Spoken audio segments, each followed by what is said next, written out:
Hi there, I'm Christine Dunbar from speechmodification.com, and this is my Smart American Accent training. In this video, we'll look at how to pronounce build, build, and building. So as you could probably hear and as you see, the words build, as in to build a building, and build, as in I was billed for the charges, have the same pronunciation. So two different spellings, but they both have the exact same sounds. So in this case, the UI is an unusual spelling for the I vowel. Just the letter I by itself is more typical. Build is a good example of how when we add the letters ed to a word to make past tense or to make another form, we typically usually just say the D sound. So not bill-led, there's no sound for that E, but rather just build.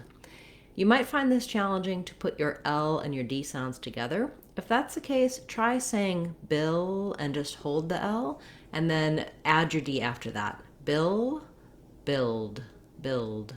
What you'll notice is that the tongue lifts in the same position for the L as it does for the D. It's just when I say the L sound, bill, the sound can continue, air flows on the sides of my tongue, and then when I finish it with the D, my tongue seals off and the air bursts out. Build. So that's how the L and the D are different. The vowel I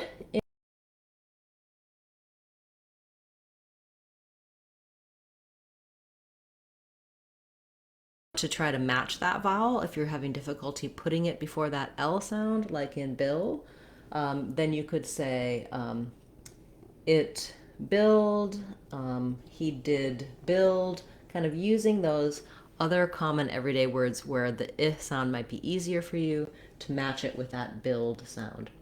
And then when it comes to building, it's the same first beginning as build, and we just add the ing syllable, so another I sound with our ng sound.